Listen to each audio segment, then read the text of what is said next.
Height को लेकर किए गए एक अध्ययन में यह बात सामने आई है कि भारतीयों की एवरेज हाइट कम हो रही है। 2005-6 से लेकर 2015-16 के दौरान भारतीयों की एवरेज हाइट में कमी आई है। भारत के उलट दूसरे देशों में लोगों की हाइट बढ़ रही है। जवाहरलाल नेहरू यूनिवर्सिटी के सेंटर ऑफ सोशल मेडिसिन एवं कम्युनिटी हेल्थ ने यह अध्ययन किया है।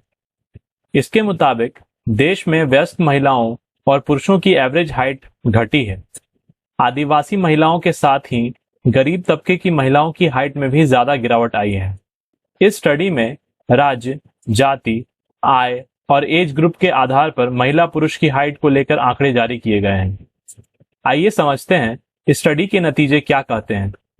अलग अलग राज्यों में महिला पुरुषों के कद में क्या बदलाव आया है, धर्म के आधार पर हाइट के आंकड़े क्या कहते हैं, किस जाति की महिलाओं की हाइट में सबसे ज्यादा कमी आई है और आखिरकार ये आंकड़े हमारे लिए चौंकाने वाले क्यों हैं। तो चलिए शुरू करते हैं।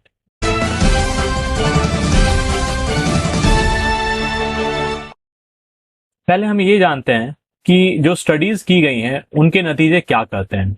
15 से 50 साल के भारतीय पुरुषों की एवरेज हाइट में गिरावट आई है। 2005-6 और 15-16 के दौरान 15 से 25 साल के भारतीयों की एवरेज हाइट 1.1 सेंटीमीटर कम हो गई है।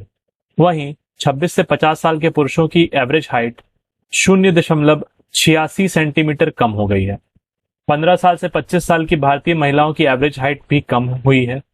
वर्ष 2005-6 और 15-16 के दौरान इस एज ग्रुप की महिलाओं की एवरेज हाइट में 0.12 सेंटीमीटर की गिरावट आई है। 26 से 50 साल की महिलाओं की एवरेज हाइट में बढ़ोतरी हुई है। इस एज ग्रुप की महिलाओं की एवरेज हाइट 0.13 सेंटीमीटर बढ़ी है। सर्वे में अलग अलग राज्यों के आधार पर भी महिला पुरुष की हाइट की स्टडी की गई है। आंकड़े बताते हैं कि वर्ष 2005-6 और वर्ष 2015-16 के दौरान हरियाणा के पुरुषों की हाइट में सबसे ज्यादा गिरावट दर्ज की गई है। वहीं मेघालय के पुरुषों की हाइट सबसे ज्यादा बढ़ी है। इसी तरह सिक्किम की महिलाओं की हाइट सबसे ज्यादा बढ़ी है। वहीं हरियाणा की महिलाओं की हाइट में सबसे ज्यादा गिरावट आई है। 26 से 50 एज ग्रुप में कर्नाटक के पुरुषों की हाइट में सबसे ज्यादा गिरावट आई है। कर्नाटक के पुरुषों की हाइट में 2.04 सेंटीमीटर की गिरावट आई है।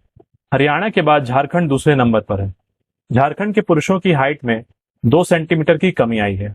धर्म के आधार पर हाइट के आंकड़े बताते हैं कि वर्ष 2005-6 और वर्ष 2015-16 के दौरान पारसी धर्म के पुरुषों की हाइट में सबसे ज्यादा 8.88 सेंटीमीटर की गिरावट आई है। दूसरे नंबर पर जैन धर्म के पुरुष हैं। इनकी हाइट में 4.3 सेंटीमीटर की कमी आई है। हाइट में सबसे कम गिरावट 0.9 सेंटीमीटर क्रिश्चियन धर्म के पुरुषों में है। इसी तरह बौद्ध और जैन धर्म की महिलाओं को छोड़कर बाकी सभी धर्मों की महिलाओं की हाइट में भी कमी आई है। बौद्ध और जैन धर्म की महिलाओं की हाइट में क्रमशः 0.4 और 1.72 सेंटीमीटर की वृद्धि दर्ज की गई है। महिलाओं की हाइट में सबसे अधिक गिरावट यहूदी धर्म में 14.24 सेंटीमीटर दर्ज की गई है। वहीं जाति की बात करें तो सभी जातियों के पुरुषों की हाइट में गिरावट दर्ज की गई है। एससी कैटेगरी की महिलाओं की हाइट बढ़ी है। 15 से 25 वर्ष की महिलाओं की हाइट 0.15 सेंटीमीटर बढ़ी है, तो वहीं 26 से 50 वर्ष की महिलाओं की हाइट 0.5 सेंटीमीटर बढ़ी है। इसके अलावा ओबीसी और अन्य कैटेगरी की महिलाओं की हाइट में क्रमशः 0.24 और 0.04 सेंटीमीटर की वृद्धि दर्ज की गई है। वहीं शेष सभी वर्गों की महिलाओं और पुरुषों की हाइट में गिरावट दर्ज की गई है। इनमें सबसे ज्यादा गिरावट ओबीसी वर्ग के पुरुषों में 0.88 सेंटीमीटर दर्ज की गई है। वहीं आर्थिक वर्ग की बात करें तो इस वर्ग की सभी श्रेणियों में पुरुषों की हाइट में गिरावट आई है, जबकि बेहद गरीब महिलाओं को छोड़कर बाकी सभी आर्थिक वर्ग की महिलाओं की हाइट में बढ़ोतरी देखने को मिली है। सबसे अधिक बढ़ोतरी अमीर महिलाओं में 0.5 सेंटीमीटर देखी गई है। ये आंकड़े सतर्क करने वाले हैं। जेएनयू में सेंटर ऑफ सोशल मेडिसिन एवं कम्युनिटी हेल्थ में पीएचडी स्कॉलर और इस स्टडी का हिस्सा रहे कृष्णा चौधरी के मुताबिक किसी भी इंसान की हाइट उसके ओवरऑल क्वालिटी ऑफ लाइफ को रिप्रेजेंट करती है। यानी अगर किसी व्यक्ति की हाइट सामान्य है, इसका मतलब उसे मां के गर्भ से लेकर 20-22 साल तक की उम्र तक अच्छा पोषण मिला है। बीमार होने पर बेहतर स्वास्थ्य सुविधाएं मिली हैं और बेहतर हाइजीन और सैनिटेशन के वातावरण में उसका पालन पोषण हुआ है। यानी अगर किसी की हाइट कम है तो उसकी वजह स्टैंडर्ड ऑफ लाइफ से भी जुड़ी हो सकती है। हाइट का संबंध पोषण, आय, जाति, क्षेत्र, स्वास्थ्य और कई दूसरे फैक्टर से भी होता है। गरीबी की वजह से लोगों को कम पोषण मिलता है, जिसका सीधा असर उनके स्वास्थ्य पर पड़ता है। यानी एक इंसान की हाइट उसके शारीरिक स्वास्थ्य और लिविंग स्टैंडर्ड को दर्शाती है। अगर भारतीयों की हाइट कम हो रही है, इसका मतलब है कि पोषण और स्वास्थ्य से जुड़ी योजनाओं पर ध्यान देने की जरूरत है। हाइट का सीधा सीधा संबंध प्रोडक्टिविटी से भी होता है।